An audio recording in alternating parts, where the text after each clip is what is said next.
नमस्कार, लोकवाणी न्यूज़ में आप सभी का स्वागत है। आज काशी के लिए एक ऐतिहासिक दिन है। प्रधानमंत्री नरेंद्र मोदी ने अपने संकल्प को पूरा करते हुए आज काशी विश्वनाथ धाम कॉरिडोर का लोकार्पण कर दिया है और इसी के साथ यह दिन भारत के इतिहास में एक महत्वपूर्ण दिन बन गया है। इस कॉरिडोर के निर्माण के लिए 2.5 साल से प्रयास चल रहे थे, लगातार काम हो रहा था, तमाम विरोध प्रदर्शन भी हुए, लेकिन आखिरकार प्रधानमंत्री ने इसे न सिर्फ पूरा कराया बल्कि आज इसे राष्ट्र को समर्पित कर दिया है। अब ये भी सवाल उठने लगा है कि क्या भाजपा इन मंदिरों को, जैसे भी इसके पहले श्री राम जन्मभूमि पर शिलान्यास किया गया है राम मंदिर के लिए और इसके बाद काशी विश्वनाथ धाम का लोकार्पण किया गया है, क्या इन मुद्दों से हिंदुत्व को बढ़ावा देते हुए हिंदुओं के वोट को अपनी तरफ करना चाहती है? इस विषय में बातचीत के लिए हमारे साथ उपस्थित हैं वरिष्ठ पत्रकार डॉक्टर श्रीराम त्रिपाठी जी। आपका स्वागत है। श्रीराम जी, हम ये जानना चाहते हैं कि भाजपा के लिए ये जो मंदिरों के बहाने एक हिंदुत्व की राजनीति चल रही है, ये भाजपा को कितना लाभ पहुंचाएगी वोट के मामले में? देखिए, निश्चित तौर पे ये भाजपा को लाभ पहुंचाएगी। कितना लाभ पहुंचाएगी ये आने वाले समय में चुनाव में देखने को मिलेगा, लेकिन इतना तो तय है कि भाजपा को यहाँ से एक नई जो उसकी हिंदुवादी सोच और एक वोटों के ध्रुवीकरण का जो उसका पुराना एजेंडा रहा है, उस दिशा में भाजपा यहाँ से चलना शुरू कर दी है जी। तो इसका फायदा उसको मिलेगा। देखा जाए तो 2022 जो अभी आने वाला कुछ दिनों बाद अगला वर्ष शुरू हो जाएगा, इसमें कई राज्यों के चुनाव हैं जो भाजपा के लिहाज से बहुत महत्वपूर्ण हैं। जैसे उत्तर प्रदेश है, उत्तराखंड है, गोवा है और साल के अंत तक आते आते आपके गुजरात के चुनाव, हिमाचल प्रदेश के चुनाव होंगे। तो इन चुनावों के लिए क्या ये मंदिर और मठों की जो इनकी रणनीति है, ये रणनीति इन्हें क्या इन राज्यों में दोबारा सरकार बनाने का मौका देगी? देखिए, भाजपा का प्रयास तो यही है कि वो इस मुद्दे को अन्य राज्यों तक ले जाए और जहाँ तक विश्वनाथ कॉरिडोर और अयोध्या में श्री राम जन्मभूमि का मामला है, ये कोई उत्तर प्रदेश और अयोध्या और बनारस की बात नहीं है।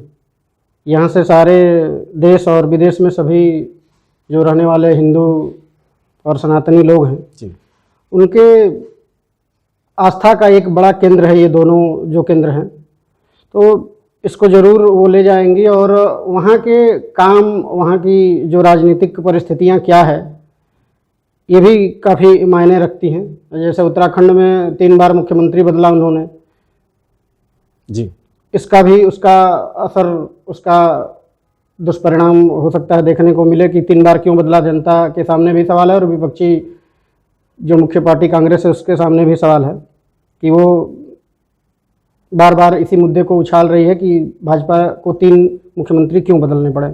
अच्छा, पंजाब में भी इनकी स्थिति बहुत अच्छी नहीं है, पहले भी नहीं थी, लेकिन कोशिश इनकी है कि इसी बहाने, इसी को ध्यान में रखते हुए प्रधानमंत्री इस दौरे में रविदास मंदिर, जो रविदासी या समाज है जो पंजाब में एक बड़े समाज के रूप में उभरा है, उसको भी साधने का प्रयास प्रधानमंत्री यहीं से कर रहे हैं।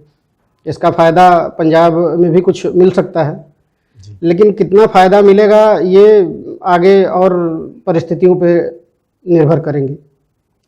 एक चीज़ और देखने को आ रहा है कि भाजपा के वरिष्ठ नेता कहीं पे भी मंदिर, मठ या हिंदुत्व से जुड़ी चीज़ें बातें नहीं करते, लेकिन पीछे से कहीं न कहीं संदेश ऐसा ही होता है। और अभी हाल ही में कुछ दिनों पहले ही उत्तर प्रदेश के डिप्टी सीएम ने एक विवादित बयान दे दिया था जिसमें उन्होंने कह दिया था कि अब मथुरा की बारी है, यानी मथुरा में भी राम जन्मभूमि जैसा इतिहास बनाया जा सकता है। तो इसको लेकर काफ़ी आलोचना भी हुई थी, लेकिन क्या ये एक संदेश है? ऐसे बयानों को जानबूझ के लोगों के बीच में पहुंचाया जा रहा है ताकि लोग एकजुट हों और इन मुद्दों पर उनकी भाजपा के साथ तारतम्यता बढ़े और पार्टी को कुछ फ़ायदा हो? बिल्कुल, ये तो भाजपा का शुरू से प्रयास रहा है राम जन्मभूमि मुद्दे को काफ़ी लंबे समय तक कोर्ट के कारण या अन्य वजहों से लंबा टला। अब चूंकि ये इसका समाधान हो गया है, अब मंदिर बनने लगा है, मंदिर बनकर पूर्ण भी हो जाएगा जैसा जिस दिशा में चल रहा है। अब आगे भाजपा के सामने मोदी जी के शासनकाल में भाजपा ने विकास के कई प्रतिमान गढ़े हैं, जो पूर्व की सरकारों में असंभव था उसको भी उन्होंने संभव कर दिखाया है।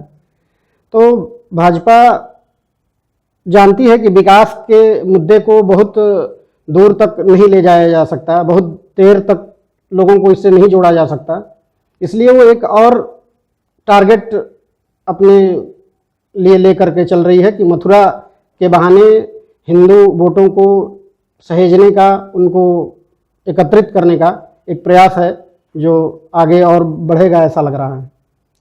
ये भी देखने को आता है कि राम जन्मभूमि में न्यायालय से, सर्वोच्च न्यायालय से जीत मिलने के बाद वहाँ पे मंदिर निर्माण शुरू हो गया है, लेकिन मथुरा और काशी दो ऐसे अभी भी स्थल हैं जहाँ पे मामला कोर्ट में चल रहा है। अलग अलग याचिकाओं के जरिए इस पर सुनवाइयाँ चल रही है, कई जगह पर याचिकाओं को क्लब भी कर दिया गया है। तो क्या ये कानूनी लड़ाई को ये देर सवेर अगला चुनावी मुद्दा बना सकते हैं? जैसे उन्होंने कई चुनावों तक राम जन्मभूमि को एक मुद्दा बनाए रखा, तो क्या मथुरा और काशी को भी आगे भविष्य के लिए एक मुद्दे के तौर पे इस्तेमाल कर सकते हैं?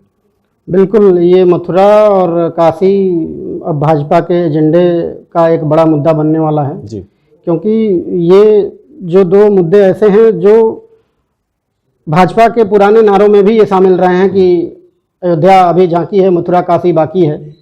तो एक झांकी पूरी हो गई और दूसरे पे विश्वनाथ कॉरिडोर का भव्य रूप जो है वो काशी में लोगों को देखने को मिला है। तो ये एक बड़ा प्रोजेक्ट था भाजपा और प्रधानमंत्री मोदी के लिए। अब चूंकि मथुरा में कुछ नहीं कर पाए हैं लोग, मथुरा की स्थिति अभी पूर्ववत है, तो वहाँ अब काफ़ी कुछ करने को है भाजपा के लिए और उसको वो करेगी ऐसा लग रहा है। अभी आपने चर्चा में कहा कि विकास पे भी इनका अच्छा खासा काम हुआ है, बावजूद इसके ये विकास के अलावा इन चीज़ों पर ज़्यादा ध्यान दे रहे हैं।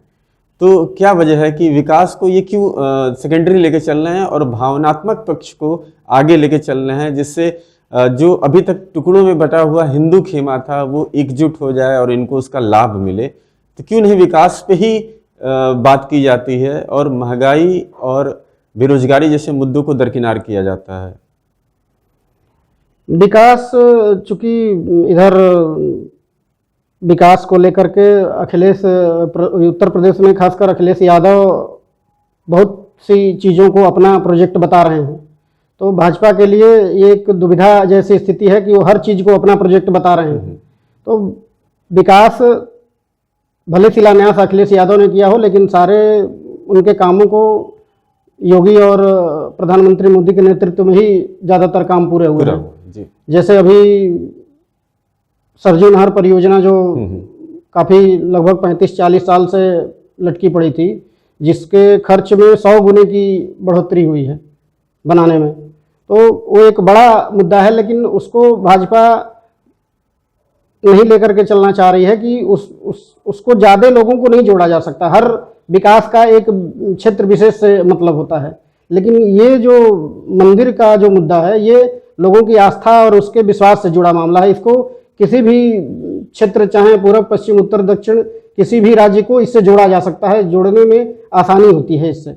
इसलिए वो विकास को बहुत राज्यों तक नहीं बात अपनी, अब उत्तर प्रदेश के विकास की बात वो पंजाब में नहीं करेंगे, उत्तरांचल के विकास की बात और अन्य राज्यों में नहीं करेंगे। तो इसलिए एक सीमित मुद्दा है विकास उनकी एजेंडे में हमारी समझ से। एक आखिरी सवाल ये है कि वाराणसी जो है प्रधानमंत्री नरेंद्र मोदी जी का संसदीय क्षेत्र भी है, इस काशी विश्वनाथ धाम से वाराणसी को कितना लाभ होगा? वाराणसी को काफ़ी लाभ होगा। सबसे पहली बात कि वाराणसी में इसके पर्यटन, वाराणसी जो धार्मिक पर्यटन का एक बड़ा केंद्र था, अब वो एक सांस्कृतिक पर्यटन का भी केंद्र बनेगा। लोगों के धर्म के अलावा और वो देखने के लिए काशी आएंगे कि क्या विकास हुआ, कितना काम हुआ। और ये एक धार्मिक पर्यटन के साथ सांस्कृतिक पर्यटन का भी प्रमुख केंद्र बनने वाला है। पर्यटन का केंद्र बनेगा तो सारी सुविधाएं बढ़ेंगी, लोगों की आमदनी का जरिया बढ़ेगा, कई तरह से लोगों को रोजगार मिलेंगे। तो एक बड़ा फायदा होने वाला है काशी और पूर्वांचल को। आपसे बात करके बहुत अच्छा लगा। एक बार फिर नए विषय के साथ चर्चा पे आपसे मिलेंगे, तब तक के लिए धन्यवाद, नमस्कार। धन्यवाद।